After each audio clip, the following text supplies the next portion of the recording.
Action à présent avec vous, Nicolas Budin. Bonjour Nicolas. Bonjour Aude.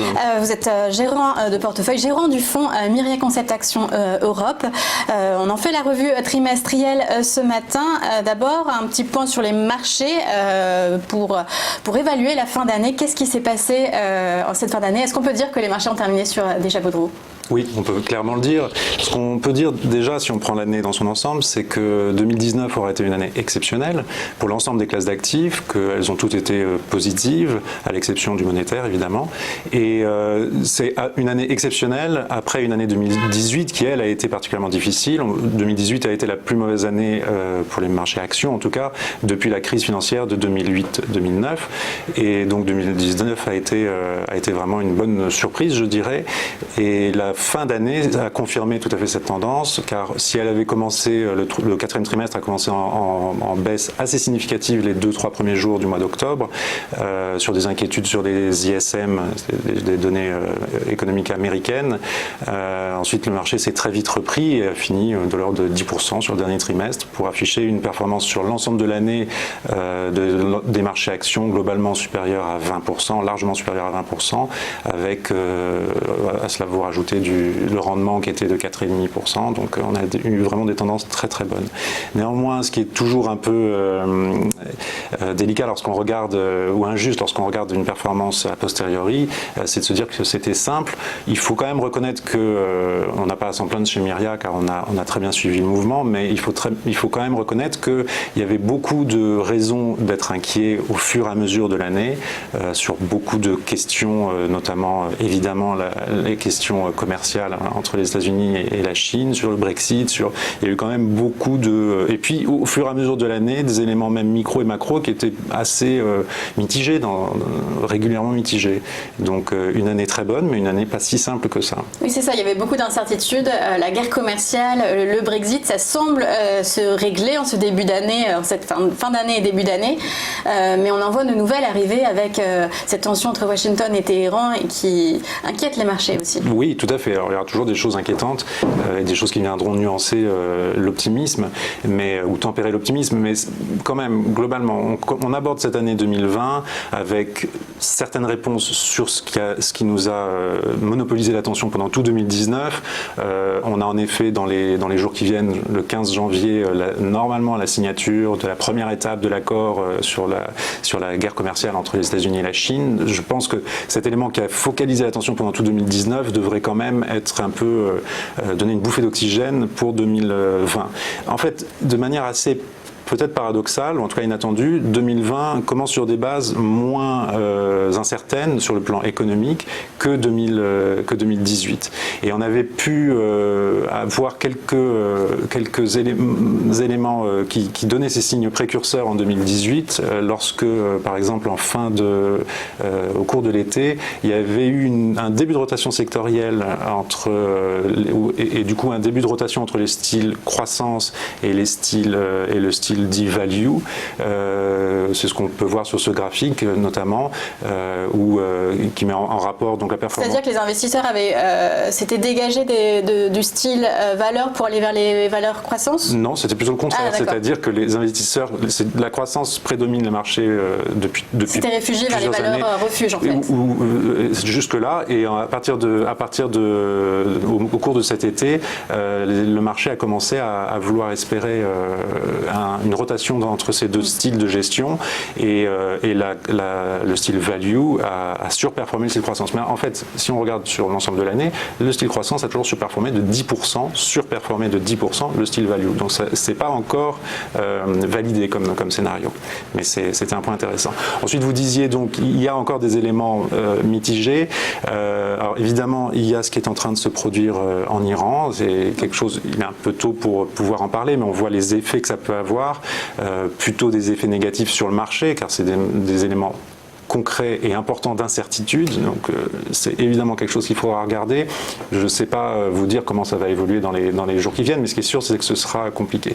Mais si on regarde, en tout cas, ce sera à surveiller. Si on regarde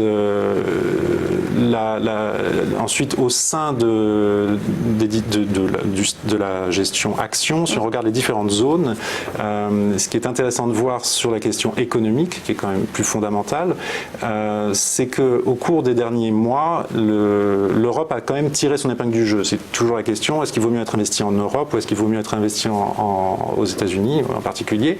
On voit sur l'indice CESI, donc l'indice de Citi, qui montre les surprises économiques, c'est-à-dire dans quelle mesure le marché a publié des données où les données économiques sont sorties positivement par rapport à ce qu'anticipait le marché.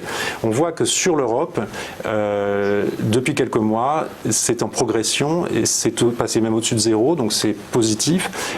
C'est-à-dire qu'on était assez pessimiste et qu'on a eu des bonnes nouvelles au final. Ça veut dire que le marché les données qui sortaient étaient toujours supérieures à ce qu'anticipait le marché et donc a toujours surpris positivement le marché. Donc on voit que sur la partie européenne, c'est en forte hausse, que sur la partie, si on exclut la partie Royaume-Uni qui elle est en baisse pour des raisons qu'on peut comprendre, et puis les États-Unis sont à peu près neutres, donc l'Europe pourrait quand même tirer son épingle du jeu dans cette phase-là. Je voudrais juste citer un dernier point par rapport à ce que vous disiez sur les choses à surveiller ou sur les choses peut-être mitigées, qui est plus technique que la question de l'Iran, mais qui est quand même important, c'est qu'il y a quand même eu au cours de l'année 2019, ce qui a quand même aussi expliqué en partie la hausse du marché, une anticipation par le marché de politique fiscale en particulier et d'investissement accommodante et de ce qu'on appelle des stimuli. Monétaire notamment avec la Fed. Alors, cette partie-là est confirmée et elle est dans le positif parce que la Fed a elle-même un petit peu changé de position et là on est vraiment pour l'année à venir au moins dans un flux très très très positif et très porteur pour les marchés. Néanmoins, c'est plutôt au niveau fiscal, au niveau de politique fiscale qui aide à l'investissement et du coup à la croissance. Là-dessus, il y a une interrogation et il faudra quand même faire attention à ça, je pense, parce que le marché l'a anticipé un petit peu, mais si on regarde dans les faits, actuellement, ce qui est confirmé pour l'année en cours, l'année 2020 en Europe, et notamment en zone euro, ne représente que entre 0,2 et 0,5% du PIB, donc ça reste très très mineur. Aux États-Unis, il n'y a pas encore eu d'annonce importante et tout simplement, on est dans une année et dans une phase électorale majeure. Il pourrait y avoir des annonces. Il pourrait y avoir des annonces, mais est-ce qu'elles arriveront en 2020, et en tout cas en début d'année 2020, je ne le crois pas.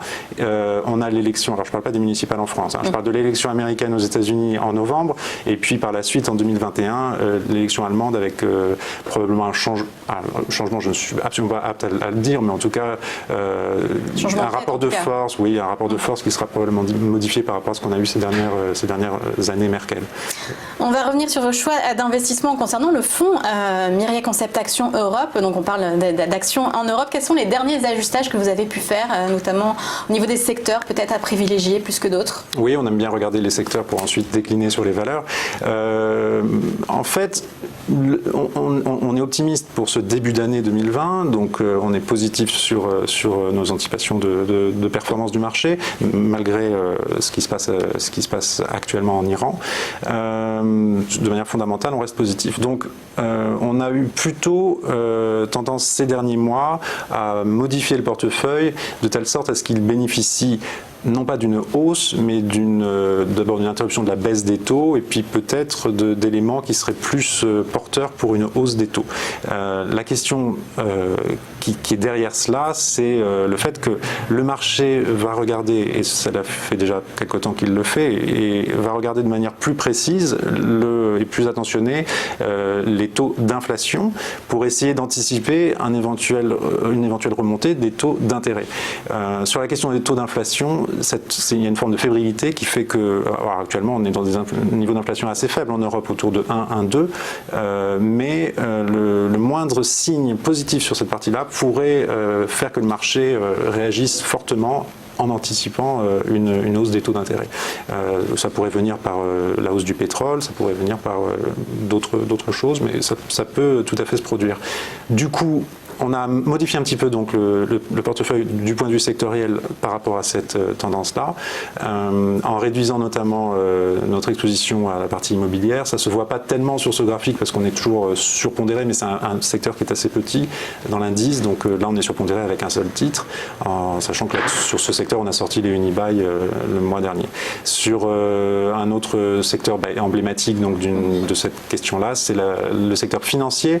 Tout au cours de l'année 2019, on avait au sein du secteur financier des assurances qui avaient surperformé les banques de manière continue et relativement significative.